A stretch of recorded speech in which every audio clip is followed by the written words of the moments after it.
안녕하세요. 17장 컴퓨터 사고학 정량적 사고에서 정량적 사고를 설명할 석경우 교수입니다.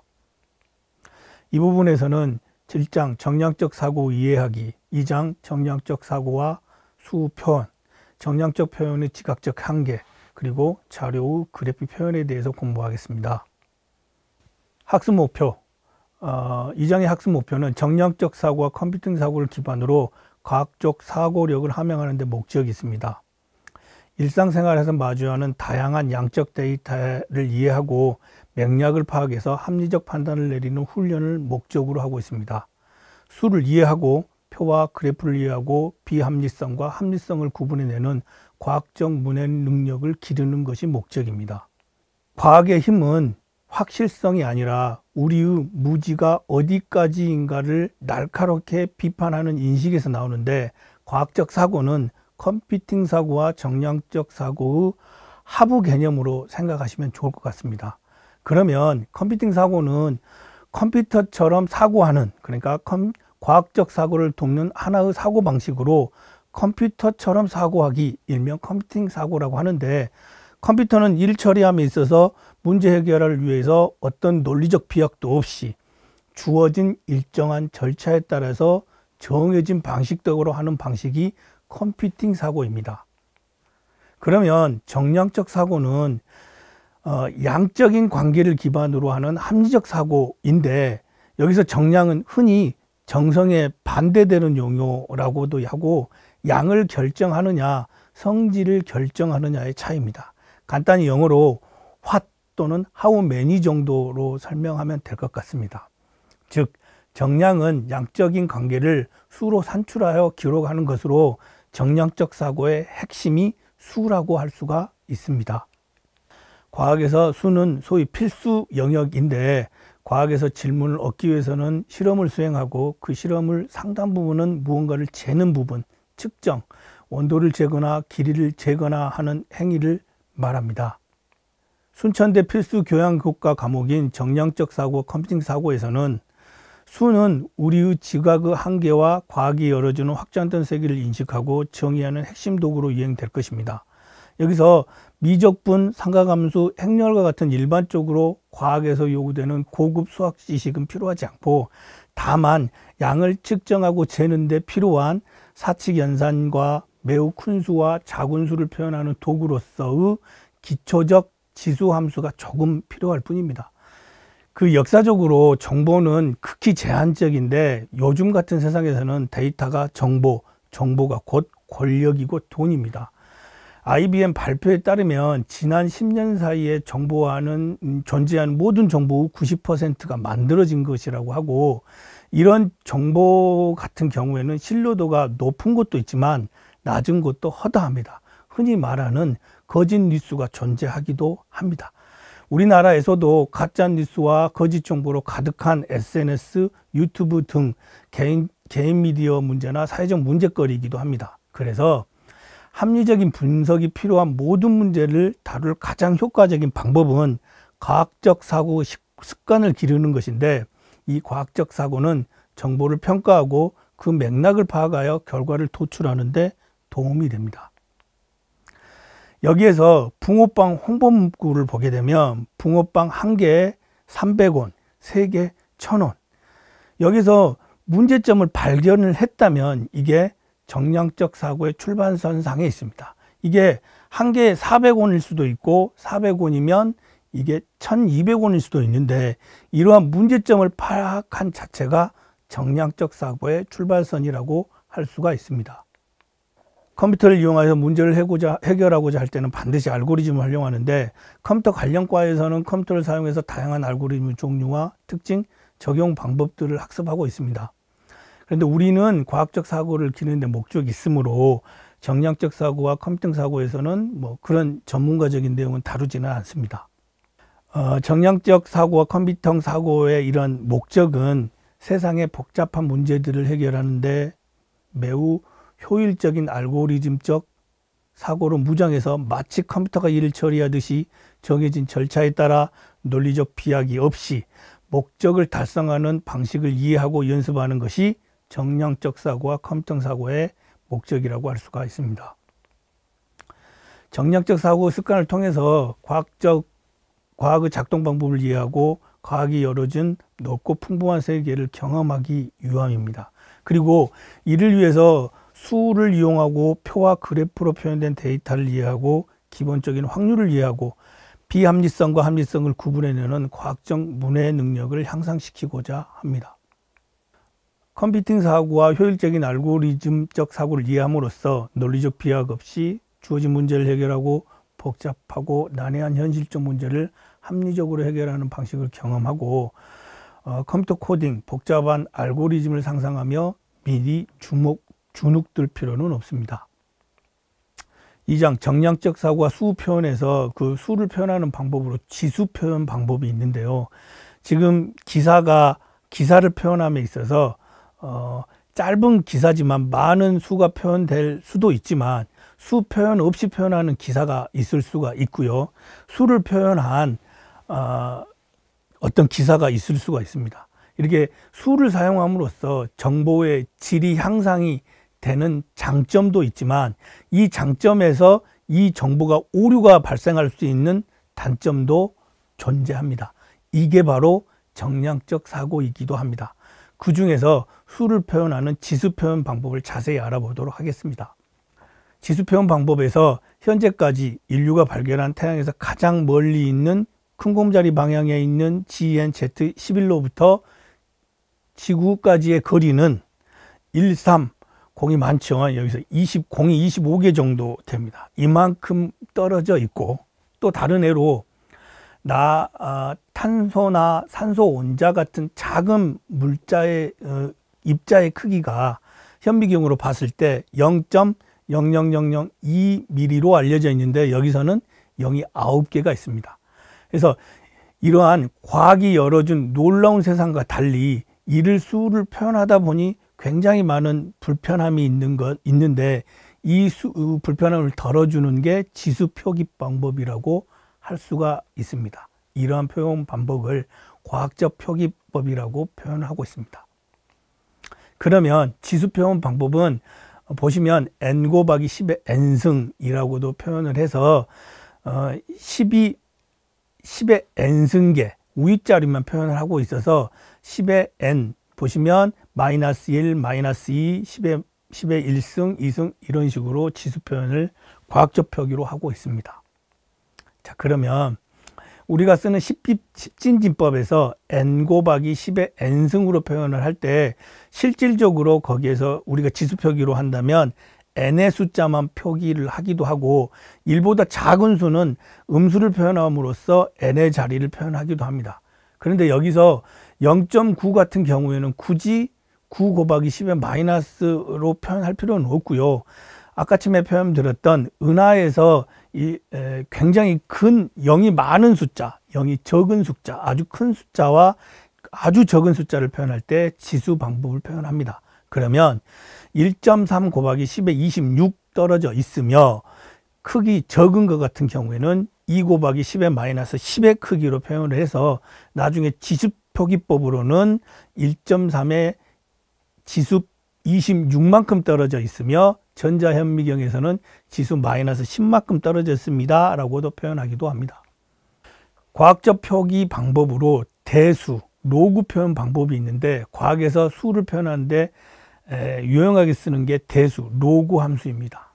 여기서 다시 한번 말씀드리지만 이 강의는 수학이 아니고 그냥 정량적을 표현하기 위한 수학의 일부입니다.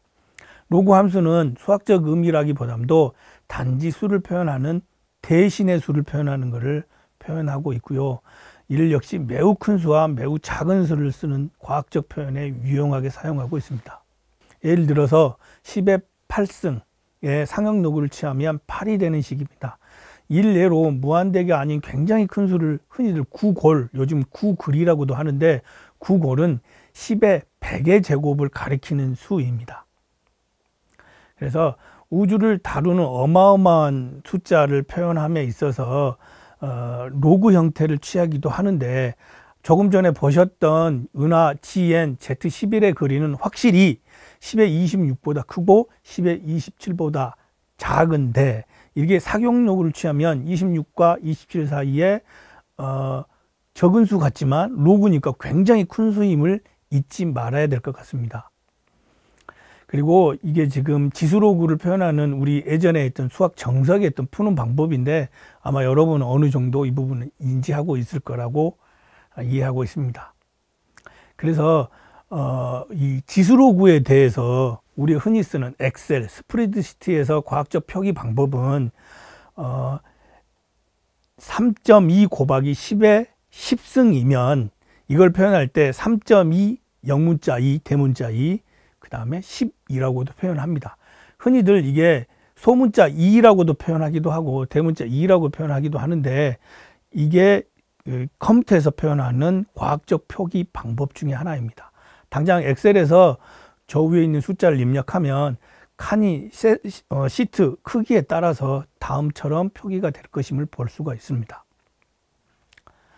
그래서 A 셀에 3.02 2에 10이라고 입력을 하면 A1 셀에는 대문자로 표현될 수도 있고 그에 따라 상황에 따라서 플러스 마이너스 표기가 되기도 합니다. 그래서 이게 다음과 같은 과학적 표기법을 확인할 수가 있고요. 과학적 표기 방법으로 단위를 표기하는 방법, 다시 말해서 접두어를 표현하는 방법인데 예를 들어서 1000m, 10,000m를 킬로 단위로 표현할 수 있는 방법이 있습니다. 이건 길이의 단위고 우리가 흔히 쓰는 컴퓨터 용량으로는 너희 컴퓨터 용량 얼마야? 라고 물어봤을 때 500메가야? 아니면 256기가야? 1테라야? 라고 이야기해서 그에 따른 용량을 우리가 가늠할 수가 있거든요. 그러면 흔히들 지금 쓰고 있는 1기가바이트, 1테라바이트가 여러분이 쓰고 있는 우리가 흔히 접할 수 있는 용량의 단위이고 그 위에 단기로는 페타바이트, 엑사바이트, 제타바이트, 요타바이트까지가 되는데 사실 여기 1024 제타바이트는 우리가 전 세계 모든 기록들을 데이터에서 용량을 표기한다면 1024 제타바이트로 표현할 수가 있습니다. 그 이상은 브론토바이트, 락시아바이트 등 우리가 실질적으로 표현하지 않는 단위들이 굉장히 많이 있고요. 처리 속도로 단위로는 마이크로, 나노, 피코 등등등으로 표현할 수가 있습니다. 이게 미터법이라고도 하는데 실질적으로 수가 데이터로서 실질적 정보를 제공하려면 단위가 필요한데 어느 정도 양을 표현해준 그 의미로 표현되기도 합니다. 우리가 일상적으로 피자 한 판, 물 한 잔, 사과 2개, 두부 한 모 등으로 표현할 수가 있지만 지금 우리나라 같은 경우에는 SI 단위라고 해서 흔히 미터법이라는 용어를 쓰고 있습니다. 흔히들 미터법이라고도 하는데 SI 단위라고도 합니다. 이를 이용하면 과학적에서 다루는 모든 물리량 단위를 유도할 수가 있습니다. SI 기본 단위는 길이는 미터, 질량은 킬로그램, 시간은 초, 전류는 암페어 등으로 표현할 수가 있습니다. 이렇게 단위를 사용하는 것은 과학적 사고에 아주 좋은 버릇인데요. 예를 들어서 오늘 고속도로에서 150km로 달려서 딱지를 뗐어 말하면 누구나 알아둘 수가 있는데 사실 정확한 표현은 시속 150km라고 풀어서 말하고 시간당 150km라는 표현이 가장 정확하기도 합니다. 이렇게 단위를 완성함에 있어서 대표적으로 미국 같은 데서는 미터법을 쓰지 않는 몇몇 나라이기도 하고 특히나 나사 같은 경우에서는 아예 미터법을 쓰지 않고 원래 있는 숫자를 그대로 사용을 합니다. 그리고 특히 미국 같은 경우는 예전부터 여전히 인치, 마일, 야드, 갤런, 파운드, 피트 등을 사용해서 전혀 미터법을 사용하지 않는 일부 나라들 중에 하나입니다. 3장 정량적 표현의 지각의 한계에 대해서 설명하고자 합니다. 지각의 한계를 표현하기 위해서는 우리가 순천에서 서울까지 거리는 얼마나 될까? 라고 했을 때 아니면 서울에서 순천까지, 순천에서 광주까지 거리는 몇 배쯤 될까? 라고 했다면 우리들 흔히는 아마 순천대에서 광주터미널까지 1시간 정도 걸리니까 100km 정도 할 거야 하면 실질적으로 한 87km 정도 하거든요. 그래서 우리 이 정도의 측량은 우리가 인지할 수 있는 측량인데, 예를 들어서 태양과 지구는 얼마나 클까? 아니면 얼마나 떨어져 있을까?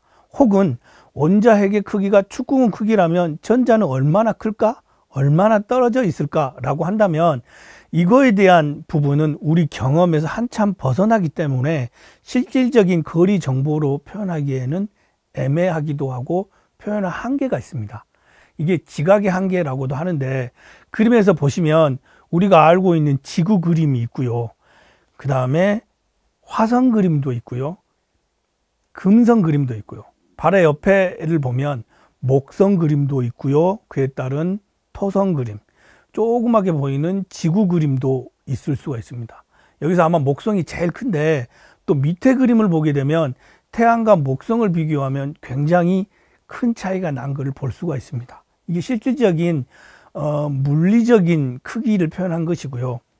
지금 보시는 화면은 지구에서 달을 보고 목성을 봤을 때의 그림입니다. 그러면 실질적으로 목성이 굉장히 크고 여기서는 달이 굉장히 적은 실질적인 크기임에도 불구하고 그림상으로는 달이 크게 보이고 목성이 적게 보이는 현상도 있을 수가 있고, 그림에서 여러 가지 형태의 실질적인 다르게 보이는 현상이 있을 수가 있습니다.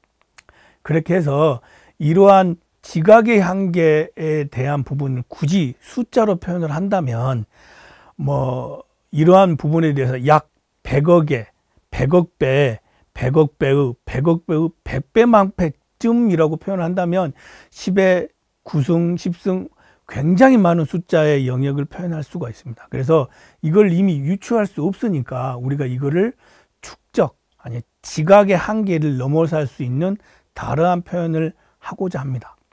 지각의 한계 부분에서 우리가 실질적으로 거리와 시간을 인지하는 경험을 뒤로 하고 축적을 통해서 지각의 한계를 시각함으로써 우리의 과학적 시간을 넓혀보고자 하는데, 태양계 표현과 핵과 전자의 모형의 표현을 순천대와 순천시의 지도로서 표현하고자 합니다. 지금 우리가 그 한 손에 농구공을 들고 순천대 운동장에 서 있었을 때 태양계의 크기를 가늠해 봤을 때 지구는 얼마만큼 있을까, 아니면 해왕성은 얼마만큼 있을까의 그림을 표현하고자 하는데, 이 부분은 거기에 대한 수식을 비례하기 위한 수식을 나열한 부분입니다. 이 부분은 넘어가고요.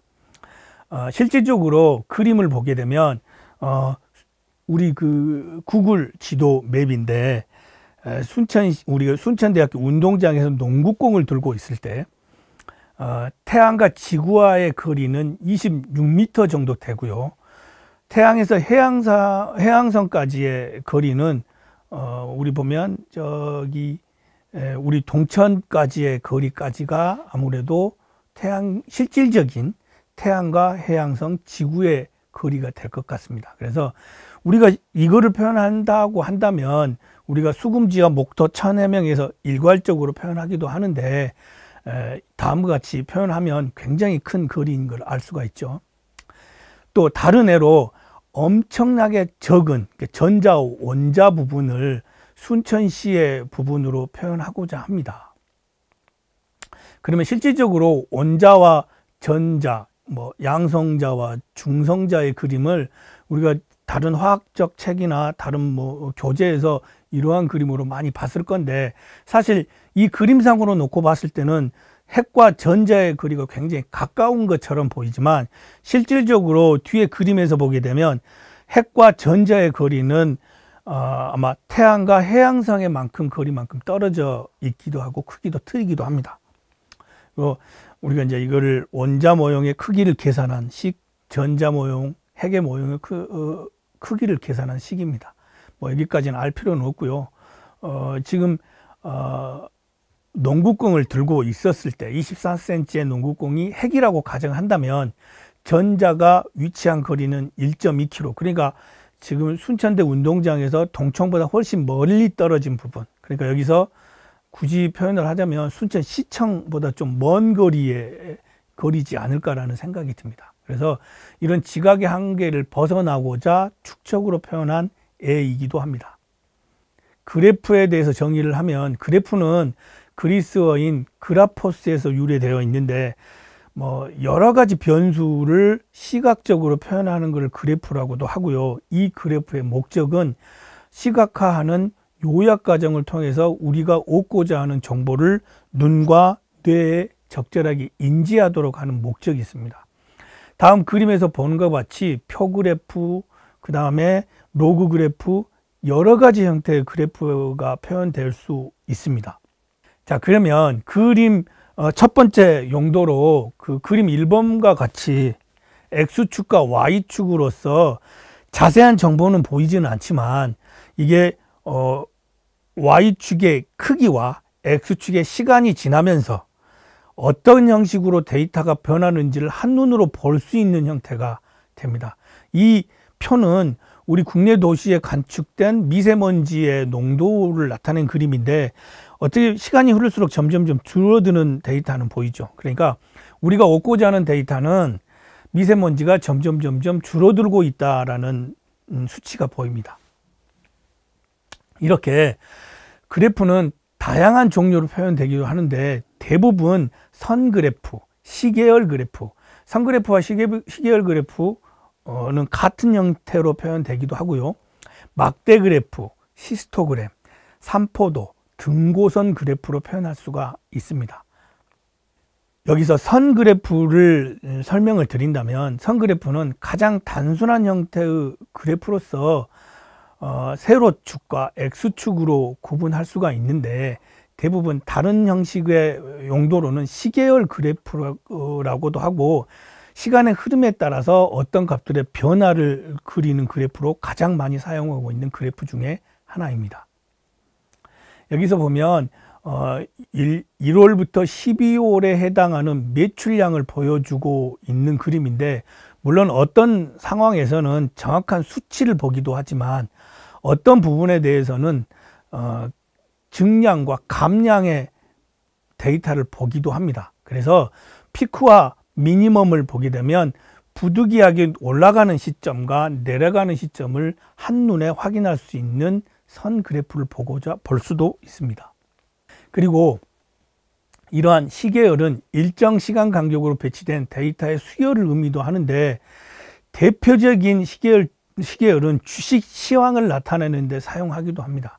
사실 제가 주식은 안 해서 잘 모르겠지만 이 상황을 놓고 본다면 어느 시점에서 올라갔다 내려갔다 하는 그림이지만 전체적으로 상향되고 있다, 하향되고 있다를 수치보다는 훨씬 더 확연하게 보일 수 있는 그림이기도 합니다. 시계열 그래프의 예로 과학적 시계열 그래프의 대표적인 예로는 킹 곡선이 있습니다. 이러한 킹 곡선은 미국 과학자 킹 박사가 화하에 있는 이산화탄소 농도 결과를 60년 동안 측정한 결과를 나타낸 그림인데요. 이 그래프를 보게 되면 왼쪽에 있는 그 사인함수 같은 곡선이 이산화탄소 사계절에 해당하는 이산화탄소 곡선인데 여러분이 보고 계신 XY축에 있는 길게 올라가는 그래프는 60년 동안 사인함수 곡선이 쭉 올라가는 그래프로서 이 그래프만 놓고 본다면 이산화탄소 농도가 60년 동안 점점 늘어나고 있다는 게 인지할 수가 있습니다. 여기서 우리가 60년의 데이터의 긴 데이터를 확인할 수도 있지만 그 조그만 사인 함수를 놓고 보면 이산화탄소 농도가 사계절로 변하고 있다는 정보도 확인할 수가 있습니다. 그리고 막대 그래프의 예로는 막대 그래프는 제공하는 정보 측면에서는 선 그래프하고 비슷한데 어떤 부분에서 막대 그래프와 선 그래프의 장점과 단점을 보완할 수 있는 부분이기도 합니다.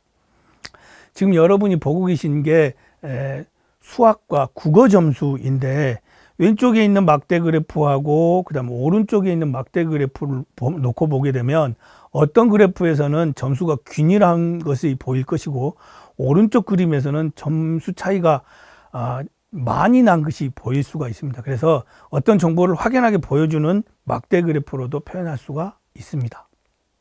앞전에 봤던 점수의 분포도를 도수 분포도와 히스토그램으로 표현할 수가 있는데 그 점수의 분포도를 표현함에 있어서 히스토그램이 용이하게 표현되기도 합니다.